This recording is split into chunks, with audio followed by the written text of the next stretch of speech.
Amém. Graças a Deus. A paz seja convosco. Saudações de paz em nome de Jesus Cristo.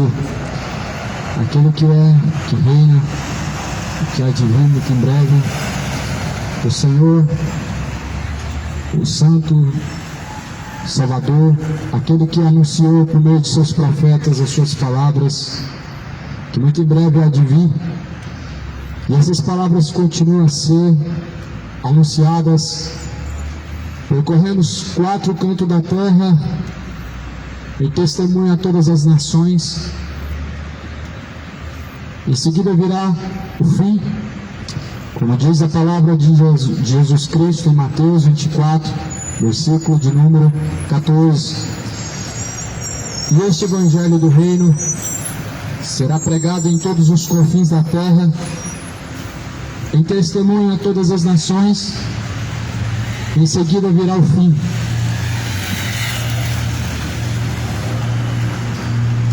O livro das Lamentações, pois está escrito, no capítulo de número 3,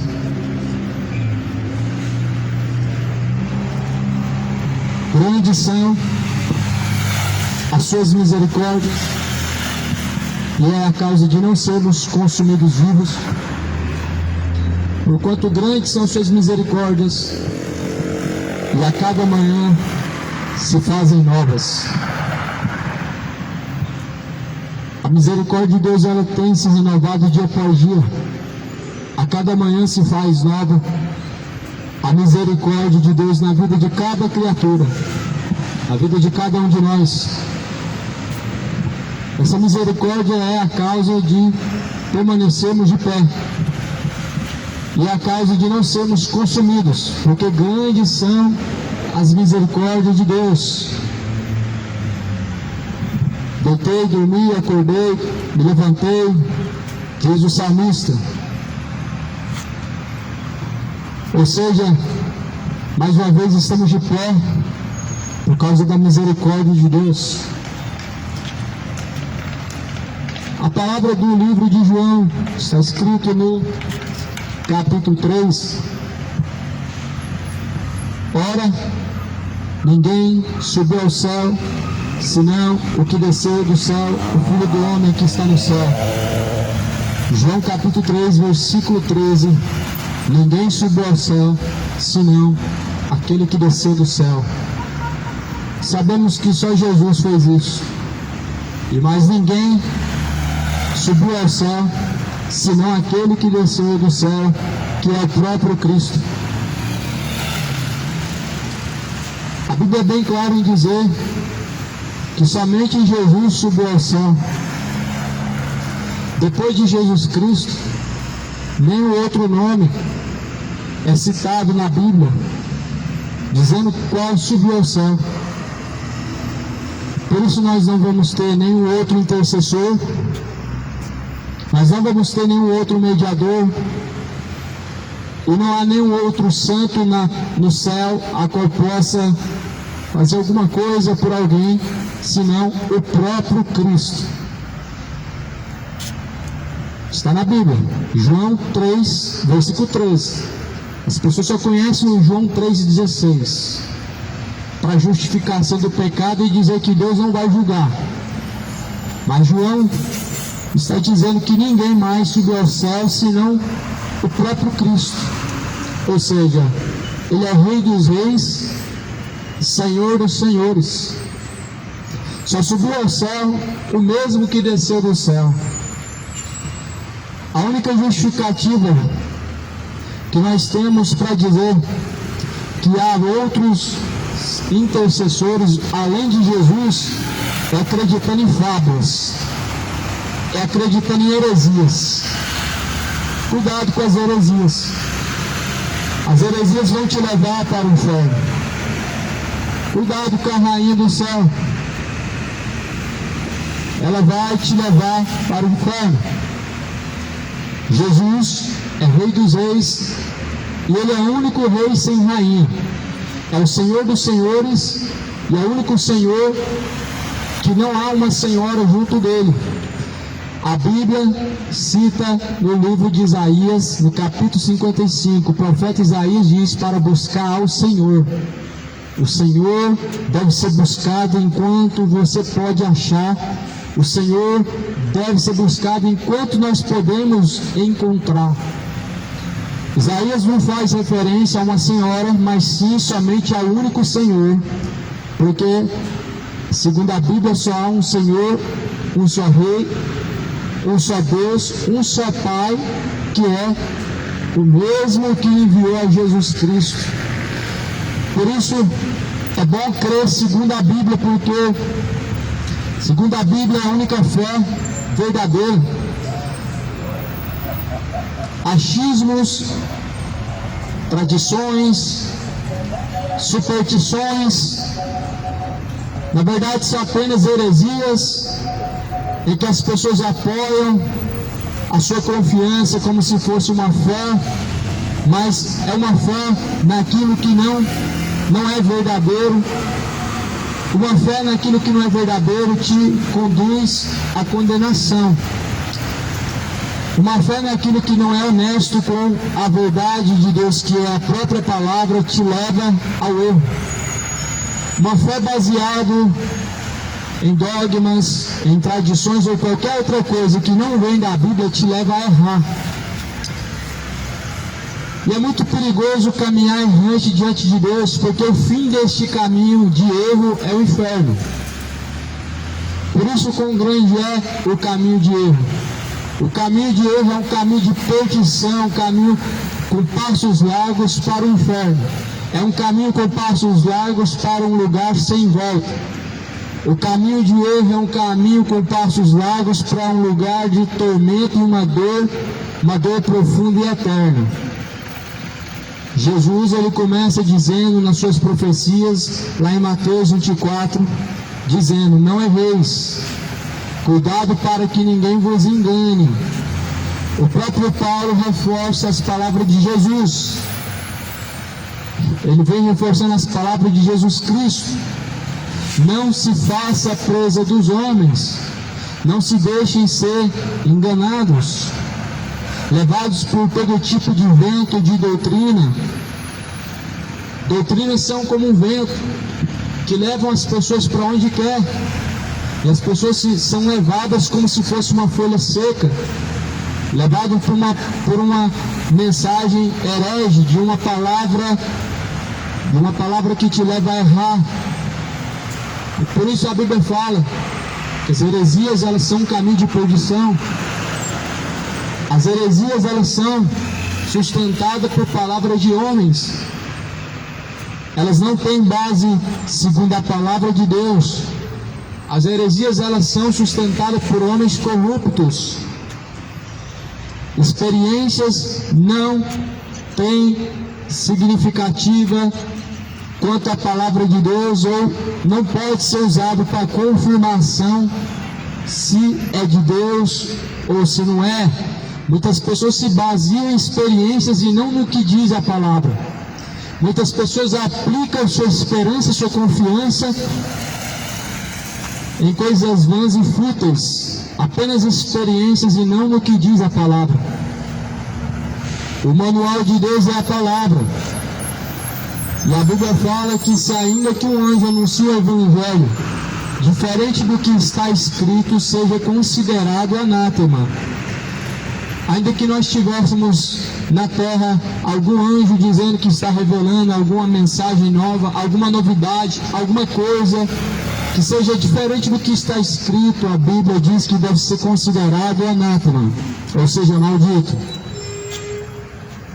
E sabemos que muitos estão seguindo um evangelho anátema, estão seguindo um caminho anátema, um caminho de perdição, por não dar ouvidos à sã doutrina, à mensagem do evangelho, por não ter zelo quanto ao que diz ao evangelho.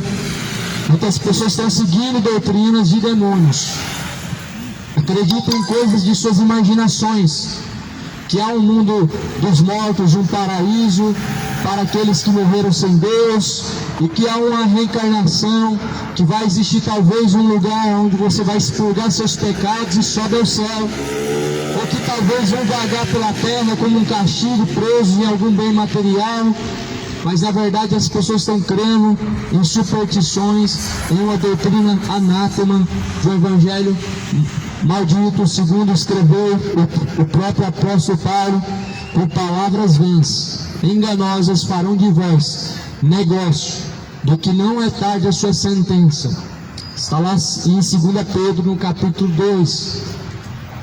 Farão negócios de vós, ou seja, de você que não lê a Bíblia, você que não tem zelo com a palavra, você que, ainda que conhece a palavra, não zela para seguir ela ou para aplicar ela em seus caminhos. Será feito negócio, a sua fé está sendo feita negócio por outras pessoas que persuadem a palavra de Deus. Quando você conhece ela e não segue, a tua fé está se tornando um produto quando você tem em suas mãos a verdade de Deus, que é a própria palavra, e você não segue.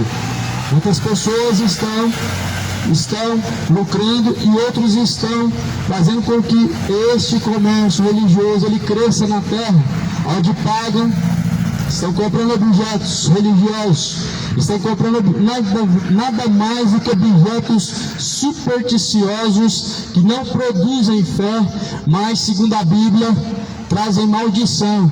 Estátuas, crucifixos, medalhões, porventura, alguma dessas coisas Jesus, o Senhor, ensinou. Aonde no Evangelho de Cristo nós temos isso como um costume, objetos ungidos, objetos religiosos, objetos de proteção, onde que porventura Jesus ele ensina isso como forma de fé, como forma de executar fé diante de Deus. São apenas superstições, são apenas costumes pagãos, cujo qual leva o povo ao erro, induzem o povo à perdição. A Bíblia fala no livro de João, no capítulo de número 3, que como Moisés levantou a serpente no deserto, assim também importa que o Filho do Homem seja levantado. Quem deve ser levantado é Jesus Cristo. E quem deve em nossa vida estar de pé é Jesus Cristo. A serpente no deserto foi levantada como uma figura e um sinal de Deus para aquele povo. A serpente no deserto não era para ser adorada. A serpente no deserto ela não era cultuada. A serpente no deserto as pessoas não se ajoelhavam diante dela. Deus deixou como um sinal do seu poderio. E quem olhava para a serpente era curado. Só que passando-se um certo tempo, o povo se decaiu na idolatria. E começando a idolatrar a imagem da serpente, Deus despedaçou a serpente. Deus fez com que aquela serpente fosse destruída. E Deus certamente Ele está fazendo o mesmo no nosso tempo. Deus fez no passado, Deus faz no presente. Deus é o mesmo ontem, Deus é o mesmo hoje e sempre. Deus mostrou o seu repúdio no passado contra a idolatria. Nos dias atuais, Deus permanece sendo o mesmo. Por isso, Deus, no primeiro do seu mandamento, Ele deixa bem claro. No livro de Êxodo, capítulo 20, não terás outros deuses diante de mim, e não farás também para ti imagem de escultura. A imagem de escultura, uma serpente, Deus deixou como exemplo, e as pessoas começaram a idolatrar. Por isso, bem claro, Deus deixou o mandamento para que não se façam imagem de escultura, porque o povo venera, idolatra aquilo que não conhece. O povo venera, idolatra aquilo que não deve ser adorado ou idolatrado ou venerado. Ou seja, o povo deixa a adoração a Deus e segue após o erro. Levantam estátuas que nada podem fazer, nada podem ajudar, não podem ouvir, não podem se mover do lugar, não pode mover um dedo sequer pelo povo. Mas assim o povo confiou na estátua, na imagem da serpente, fazendo adoração a ela, e Deus despedaçou aquela imagem. E Deus fez com que fosse despedaçado. A Bíblia fala que Jesus deve ser levantado. Aonde que Jesus deve ser levantado? Ele deve estar levantado no nosso coração. Não é a imagem do Jesus, o qual ressuscitou, que deve ser levantada. A Bíblia não está se referindo a isso. A Bíblia está dizendo que o que deve ser levantado é o Filho de Deus. E é em nosso coração que ele deve estar de pé. Se Jesus não está de pé, se Cristo não está de pé dentro do seu coração, dentro do teu ser, você não prevalece, não segue adiante com Deus e não consegue em Cristo permanecer de pé. Por isso que a Bíblia fala: se não fosse as misericórdias de Deus, estaríamos consumidos. Jesus, a Bíblia fala que é ele que deve ser levantado, assim como Moisés levantou a serpente no deserto. Ou seja, no passado, por meio de uma imagem feita pela mão humana, Deus, como sinal, manifestava, mas hoje, pela imagem do Deus vivo, aquele que ressuscitou, Deus é glorificado. E Deus não é glorificado em nenhuma outra imagem criada pela mão humana, pois há uma proibição para não fazer imagem de escultura, não se dobrar diante dela. Lá no livro do Êxodo, capítulo 20, eu não sei o que as religiões têm feito com este mandamento, onde Deus fala e proíbe para que não se adore imagem de escultura, não se prostre diante dela. É um mandamento que, na verdade, foi retirado até mesmo do catecismo, aonde colocaram outro mandamento não existente na Bíblia, com o pretexto de que estão guardando 10 mandamentos, mas não é os 10 mandamentos da Bíblia, não é os mandamentos de Deus. O primeiro mandamento de Deus é para que não se tenha outros deuses.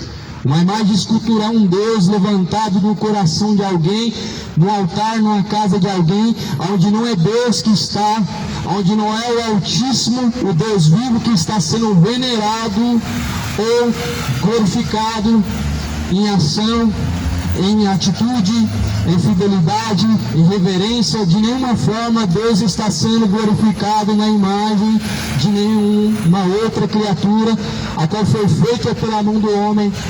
Deus não está nisso. É um espírito do erro, é um espírito de mamon, é um espírito de idolatria. Mas no livro do profeta Oséias vai dizer que o que está por trás de uma imagem é um espírito de luxúria, é um espírito de erro, que conduz o povo ao erro, porque o povo consulta a sua vara e o seu cajado responde. Ou seja, o povo consulta o objeto morto que não faz nada, que não ouve, mas o cajado, o objeto morto, ele responde para poder enganar e persuadir o povo ao erro, à luxúria, à perdição. Mas a palavra do Senhor fala que Deus é o justo juiz, é um Deus que o que compõe o seu trono é a justiça. A justiça e juízo é a base do trono de Deus. Aqui está a justiça de Deus, a qual é a sua palavra. A palavra de Deus é a reta justiça. Segundo está escrito no livro de João: julgai não segundo a aparência, mas segundo a reta justiça de Deus. A reta justiça de Deus é a palavra. O que compõe o juízo de Deus é a sua palavra. O que Deus usa como um padrão para poder declarar ao homem o que é reto é a palavra. O que Deus ele declara como reto e como justo é a sua palavra, e essa justiça ela há de ser trazida à tona quando estivermos diante do Senhor. Os livros vão se abrir, e quando os livros se abrir, a Bíblia diz que os mortos serão julgados segundo o que está escrito nesses livros. Apocalipse capítulo 20, está bem claro isso. Os mortos foram julgados segundo o que está escrito nesses livros. Comparamos o tribunal, onde há um juiz, e o livro da lei. Ninguém é julgado segundo aparência no tribunal. As pessoas elas estão bem cientes que há uma lei e que há um livro da lei a ser cumprido. Aqui está o livro da lei de Deus, a qual é a sua própria palavra. Jesus ele fala no livro de João, no capítulo 15, não há um mandamento novo, pois a palavra a qual vocês têm ouvido, esta é o mandamento de Deus na terra. Esta é a lei de Deus, que se cumpra a palavra de Deus. Jesus diz no Evangelho de João: eu não vim a julgar o mundo, mas esta palavra que vocês têm ouvido, esta palavra há de julgar no último dia. Ou seja, ela é o livro da lei, a qual vai se abrir no último dia, e segundo o que está escrito, cada um será julgado. Basicamente, essas palavras na terra elas estão sendo anunciadas como uma instrução de Deus, uma lei que está sendo gravada no coração das pessoas, para que elas possam fazer sua escolha. E baseado nesta palavra, você faz a sua escolha, e no último dia, você, diante de Deus, está ciente delas, e elas serão contra você que não pratica, e essas palavras serão a favor daqueles que praticam. Por isso Jesus falou, essa palavra há de julgar no último dia. A balança vai ser pesada. A Bíblia fala lá no livro do Salmo que Deus, ele tem uma balança. Os seus olhos são como uma balança que pesa as intenções do coração do homem. As intenções do coração do homem, elas são pesadas de acordo com a própria palavra. As intenções só são más baseadas segundo a palavra de Deus, porque segundo o padrão do coração humano, as pessoas declaram que suas intenções são boas. Só que o coração é errante e é enganoso, e disso se esquecem. Se esquecem que enganoso é o coração, e é mais enganoso do que todas as coisas nessa terra. Por isso, ao invés de seguir o coração, nós devemos seguir a Cristo.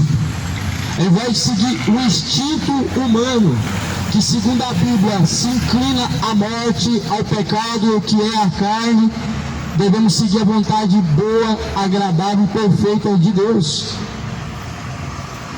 Jesus fala assim, João capítulo 3 está escrito assim: para que todo aquele que nele crê, Jesus ele veio para que todo aquele que nele crê não venha perecer, mas venha a ter a vida eterna. Para que ninguém venha perecer, ou seja, para que ninguém venha ser condenado, mas venha ter vida eterna. Segundo a Bíblia, perecer é ser condenado. Quando a Bíblia se relata que Deus ele veio para que ninguém pereça, ou seja, perecer é ser condenado, e Deus ele enviou Jesus Cristo para que ninguém venha ser condenado. Jesus ele veio para isso, mas não significa que não vai haver condenação. Aqueles que rejeitam o Filho de Deus, a condenação veio sobre ele. A Bíblia fala que e assim veio a condenação sobre o mundo. Amaram mais as trevas do que a própria luz, que é bendito. Ou seja, aquele que não tem o Filho, não tem o Pai, logo a salvação já não está diante de vós. Porque quem não tem o Filho, não tem a salvação. Jesus é o próprio Salvador. E a Bíblia fala que Jesus ele veio para que não pereçam, mas tenham vida eterna. Vida eterna, segundo a Bíblia, é salvação. É a alma salva. Segundo a Bíblia, lá no livro, relata no livro de Lucas, no capítulo de número 16, que haviam dois homens. Sabemos muito bem sobre a parábola do rico e Lázaro. Jesus está contando algo ali semelhante, ou na verdade algo real.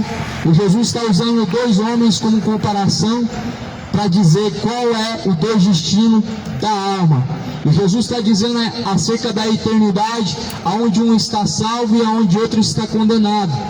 E Jesus deixa bem claro que todos os dois fizeram suas escolhas e no fim dessa caminhada tiveram a sua sentença justa diante de Deus. Aonde o homem rico na Bíblia está dizendo que precisa de uma gota de água e precisa de alguém para descer na terra, ou melhor, de algum morto, e até os seus irmãos de encontro e alertar eles acerca dessa questão a qual ele está sofrendo. Mas a Bíblia diz que Lázaro, então, ou melhor, Abraão, diz assim: filho, na terra você teve aquilo que você buscou, na terra tu tiveste o seu próprio consolo, mas Lázaro não. Lázaro, ele somente chagas, somente sofrimento e humilhação. Segundo a Bíblia fala que Lázaro, ele estava todos os dias à beira da mesa daquele, comendo das migalhas. Nós vemos a escolha do homem e vemos segundo a Bíblia a escolha de Lázaro. Lázaro não escolheu riqueza, Lázaro não escolheu prosperidade, Lázaro escolheu entregar aos pés de Deus, aos pés daquele que é e era e é para todo sempre a sua vida, em devoção a Deus, 100% em fidelidade a Deus, 100% em adoração a Deus, 100%. Mas aquele rico adorava Mamon, adorava o Deus deste século, Mamon. O que está por trás, o que na verdade está por trás da tal prosperidade financeira, e que promete que sua vida vai mudar, vai transformar, era esse quem o homem rico na Bíblia buscava. Ou seja, rejeitou a vida eterna para poder ter gozo na terra.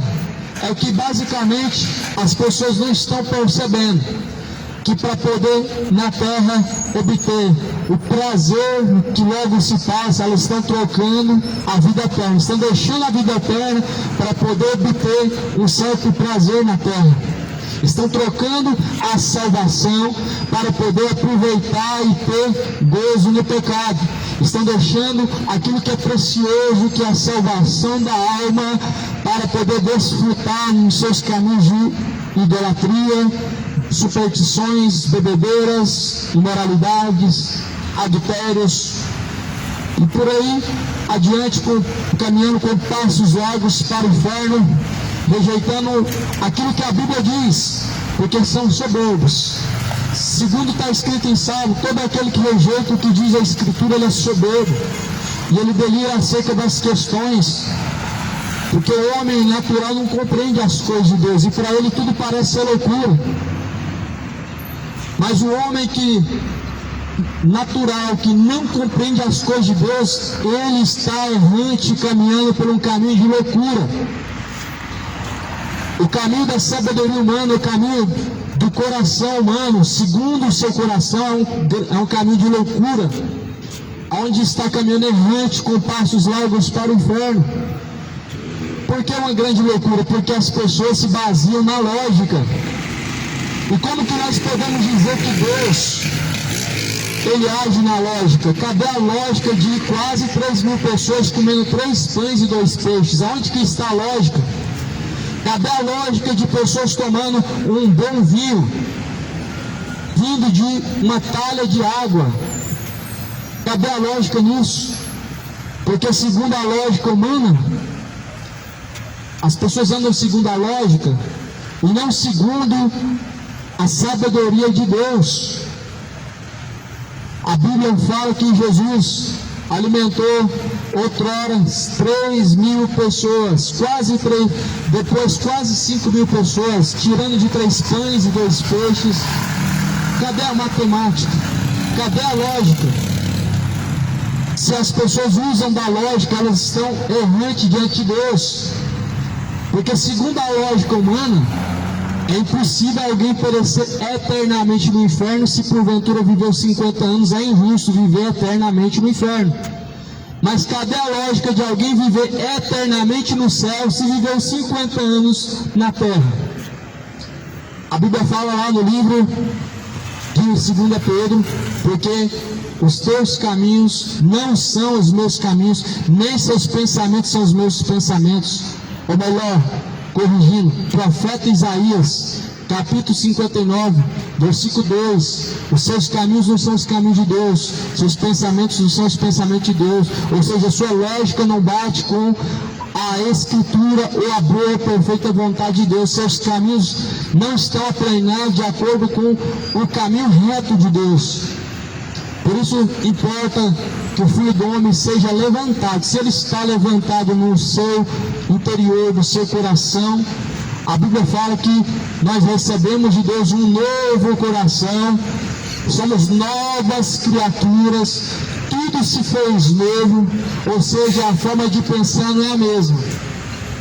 O raciocínio lógico do homem o leva à perdição, mas o coração de Deus nos leva à boa, perfeita, agradável vontade de Deus, que nos leva à salvação, à vida eterna. Por isso não faz sentido andar pela lógica. A lógica do mundo é basicamente assim: se você faz o bem, e quanto mais bem você faz, automaticamente todo o mal que você fez, ele está sendo apagado. Mas segundo a lógica de Deus, não é bem assim. Quando você realmente se arrepende dos seus pecados, e você abandona os seus pecados, ou seja, você está crucificando a sua carne com Cristo, automaticamente você está remido dos seus pecados, eles não são lembrados. A lógica do mundo é essa: a religião, ela impõe uma doutrina, um raciocínio totalmente oposto daquilo que vem de Cristo. Não faz sentido. Se somos salvos por obras, e quanto mais obra feita, menos pecados temos, então cadê o raciocínio de Jesus ter morrido na cruz para nos livrar desses pecados? Porque se quanto mais obra se faz, menos pecado tem, menos culpa tem do pecado, então por que Jesus morreu numa cruz? Se segundo a Bíblia, Jesus veio morrer numa cruz para perdoar pecados e salvar, então se diga de passagem que em vão ele morreu na cruz. Paulo está dizendo isso. Se Cristo não ressuscitou, nossa pregação é em vão. E se ele não ressuscitou, então logo é em vão a sua mensagem, ou seja, ele não salva. Mas ele ressuscitou, provando que não é por obra de caridade, não é por obra humana a salvação, e não se conquista o reino de Deus por meio de ações. Paulo escreve em Romanos que somos salvos pela graça mediante a fé que há em Cristo Jesus. Isso não vem das obras, não vem das obras. A justificação, a remissão não vem das obras. Podemos distribuir nas noites comidas, alimentos, e distribuir de tudo aquilo que temos por toda a nossa vida, mas isso não vai nos salvar. A caridade nos salva. A caridade é um caráter de um coração que está em Cristo Jesus, mas é um caráter que não salva. Não é uma forma de expiação ou remissão de pecados. Não faz com que Deus tenha amnésia e não venha mais se lembrar do pecado. A caridade não pode fazer Deus ter uma amnésia aqui agora e falar que agora não se lembra mais do seu pecado. Jesus fala assim: do seu passado não me lembrarei mais, pois lancei no mar do esquecimento. No caráter de alguém que se arrependeu, de alguém que deixou de praticar tais erros diante de Deus. Nessa condição, Jesus lançou no mar do esquecimento o pecado, e eles não são mais lembrados. O pecado diante de Deus, ele continua sendo lembrado enquanto não há arrependimento. pode continuar saindo pela terra distribuindo alimentos, fazendo com que outras pessoas tenham prosperidade, mas se não há conversão, os seus pecados ainda continuam sobre os seus ombros, trazendo culpa e perdição. Jesus ele veio para que nós tivéssemos remissão do pecado. Lá no livro de Marcos, no capítulo 16, Jesus fala que em seu nome deve ser pregado arrependimento e remissão dos pecados. É isso que Jesus Cristo mandou anunciar, o arrependimento e a remissão dos pecados. O homem é remido dos seus pecados quando ele chega à consciência e ao entendimento da verdade de Deus, das boas novas. E ele segue essas boas novas se arrependendo dos seus pecados, ou seja, crucificando os seus pecados. O homem ele é remido dos seus pecados. As pessoas não compreendem o que aconteceu na verdade, por que Jesus foi crucificado entre dois malfeitores. Elas não compreendem. As pessoas querem entender somente uma coisa, que se na última hora eu falar Deus me salva, eu estou salvo. Mas na verdade o que Jesus estava mostrando entre os dois malfeitores, quando Jesus estava crucificado, era uma situação, é que nós devemos estar crucificados com Cristo. Paulo diz que devemos estar crucificados com Cristo, ou seja, nossos desejos pecaminosos não podem continuar nos dominando, mas devem estar crucificados, ou seja, sem domínio sobre nós. Foi o que aconteceu com aquele ladrão da cruz. Não somente lembrou e reconheceu os seus erros, mas estando crucificado, ou seja, sem condição de continuar cometendo as mesmas coisas. Por isso que Paulo fala: já estou crucificado com Cristo, e a vida que agora eu vivo ela na fé do Filho de Deus, daquele que me amou e que por mim se entregou. Está bem claro na Bíblia Sagrada o que é estar crucificado com Cristo. Estar crucificado com Cristo é não viver mais segundo eu, não mais viver segundo o eu humano, mas sim segundo a fé daquele que por mim me amou e se entregou, ou seja, andar segundo Cristo. Isso é estar crucificado. Você está disposto a estar crucificado com Cristo? Está disposto a crucificar os seus desejos que opõem-se a Cristo? Está disposto a abrir mão da bebedeira, da vida de embriaguez?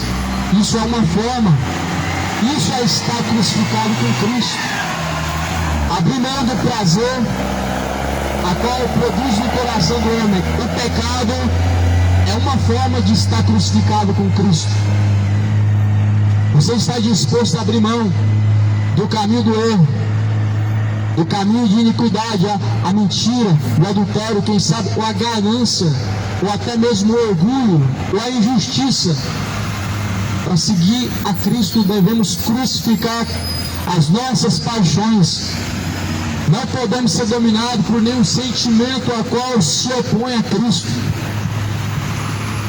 Por isso a Bíblia fala que Jesus, Ele veio para que não pereçamos, mas para que também possamos ter a vida eterna. Porque assim Deus amou o mundo, de uma tal maneira que deu o seu Filho unigênito, para que todo aquele que nele crê não pereça, mas tenha a vida eterna. Deus deu o seu Filho Jesus como exemplo, para que ninguém pereça. Deus, Ele deu o seu Filho. Jesus, Ele foi dado como um exemplo a ser seguido. Jesus foi dado como um exemplo a qual deve ser imitado. E todo aquele que segue o exemplo de Cristo, segue a sua palavra, ele não perece, ou seja, não é condenado aquele que segue a palavra de Cristo. Basicamente, aquele que não segue as palavras de Cristo, eles estão perecendo, já estão caminhando errante para a condenação. Mas a questão aqui é a seguinte: as pessoas acreditam que Jesus morreu numa cruz, agora ninguém mais perece, e continuamos a pecar à vontade, porque ninguém vai perecer. Esse é o grande engano, esse é o grande erro, de acreditar que Jesus, uma vez morrendo, e você continuando da mesma forma, não haverá condenação. É muito perigoso esse tipo de pensamento, é um caminho de erro. Na verdade, muitas pessoas estão errantes nesse raciocínio, um raciocínio que na verdade não fecha, porque está crucificado com Cristo, significa suas ações não dominando mais sobre você, ainda que elas sejam desejos fortes, como muitos dizem que a carne é fraca. Só que Jesus na cruz, ou melhor, antes da crucificação, ele diz: a carne é fraca, porém o espírito está pronto. Ou seja, existe dois sentidos na vida: a carne que é fraca, que na verdade, sendo fraca, nos puxa à fraqueza, e o espírito que está forte, que nos puxa a ser forte para fazer a vontade de Deus. A questão é: o que você vai seguir? O que na verdade você vai se deixar ser dominado pela fraqueza da carne ou pela força do Espírito de Deus que te faz vencer o pecado? Muitas pessoas usam a Bíblia como um pretexto para viver errante pela terra diante de Deus. Isso é muito perigoso. Não tem a Bíblia como uma forma de escape para justificar o pecado ou continuar praticando o erro, porque isso é algo muito perigoso, é uma tremenda de uma ignorância que leva ao inferno. A Bíblia fala no livro de Romanos, capítulo 1, e vai dizer em Romanos capítulo 1 como eles não se importaram de ter conhecimento de Deus, assim Deus os entregou a tais sentimentos, a tais erros, para desonrarem a si mesmos em seus corpos. Quando o homem não busca a Deus, e quando não busca ao Senhor, o Deus poderoso, ele caminha no erro. Deus o deixa caminhar em seu erro como sendo a sua própria escolha de seu coração. Ou seja, Deus deixa com que o homem faça escolhas, ainda que sejam errantes, mas sem estar isento da culpa de seus erros, sem estar isento de receber sobre si a recompensa do seu erro. Romanos capítulo 1 vai dizer assim: e assim recebendo sobre eles a recompensa de seu erro. Ou seja, a recompensa do erro, ela vem. E a recompensa do erro é simplesmente a condenação. Simplesmente isso, é a recompensa do erro. Esse erro que a Bíblia está dizendo não significa não ser uma pessoa perfeita, não é isso que é um erro diante de Deus. Não é simplesmente falhou porque não é perfeito. Na verdade, isso não é um erro diante de Deus. O erro diante de Deus é uma decisão por um caminho cujo qual a Bíblia diz que é um caminho contrário, ou seja, é um caminho que conduz à perdição. E segundo a sua consciência, continua assim trilhando por este mesmo caminho. Isso é um grande erro. Por isso que a Bíblia fala: tendo conhecido a verdade, não honraram Deus como seu Senhor, e nem deram graças a Ele como em seus discursos, mas antes em seus discursos se desvaneceram. Romanos capítulo 1, versículo de número 26. Tendo conhecido a Deus, não glorificaram como Deus, nem deram graças em seus discursos. Ou seja, há certas coisas em que Deus não está sendo honrado, mas Deus está sendo envergonhado. Há certas coisas que saem do coração do homem que Deus não está sendo errado, mas sim sendo envergonhado. É um caminho de erro.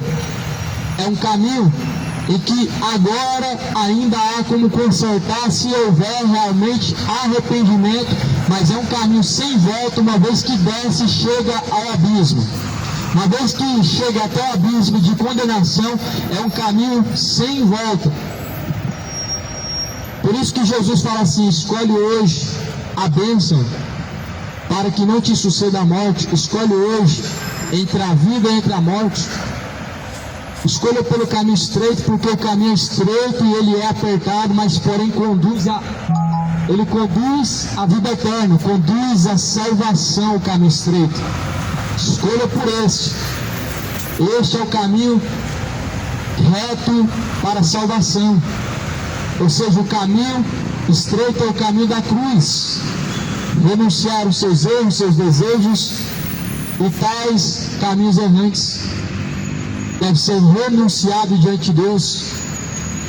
Deixa toda a iniquidade, todo o embaraço, renuncia toda a imoralidade, todo o caminho de perversão, todo o caminho de bebedeira, de adultério, idolatria. Deixa o homem seus maus caminhos e torne-se para Deus, porque Deus é benigno, Deus é longânimo, não querendo que nenhum se perca, mas em que todos venham alcançar a vida eterna.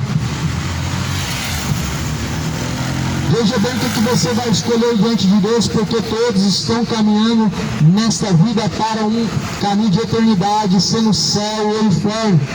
Veja bem o que você vai escolher diante de Deus nesse tempo de peregrinação, porque no fim dessa caminhada, cada um recebe diante de Deus ou o céu ou o inferno.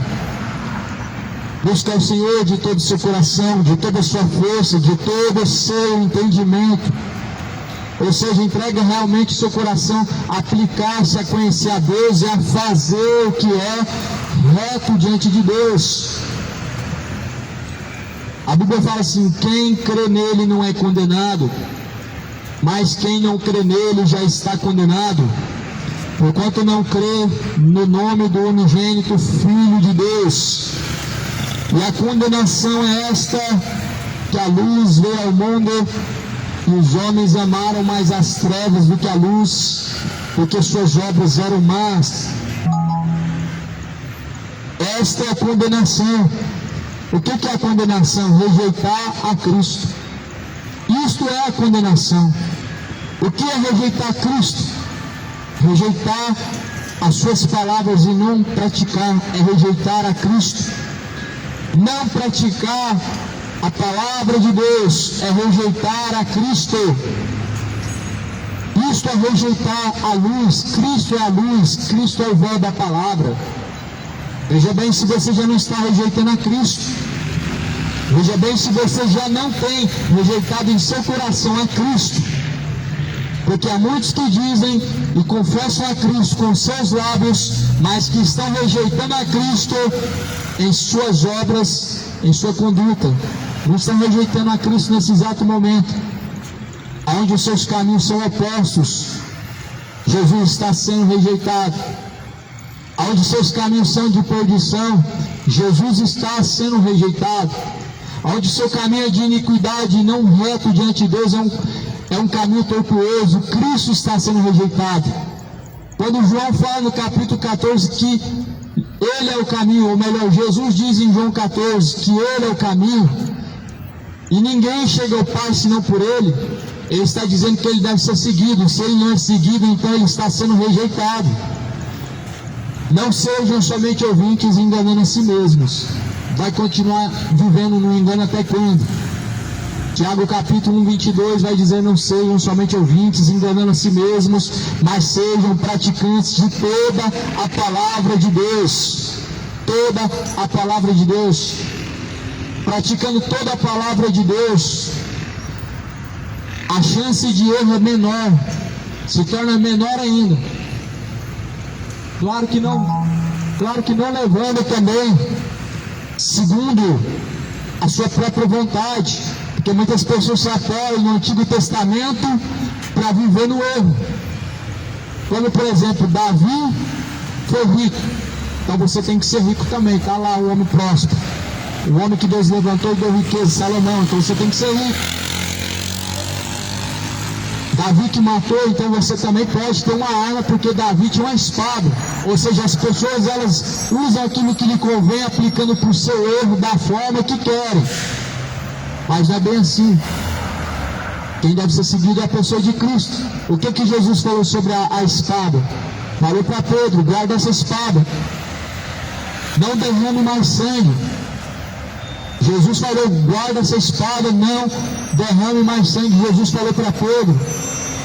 Pedro sacou a espada, arrancou a orelha do soldado Malco, e Jesus curou a orelha no lugar de volta e advertiu Pedro para não derramar sangue.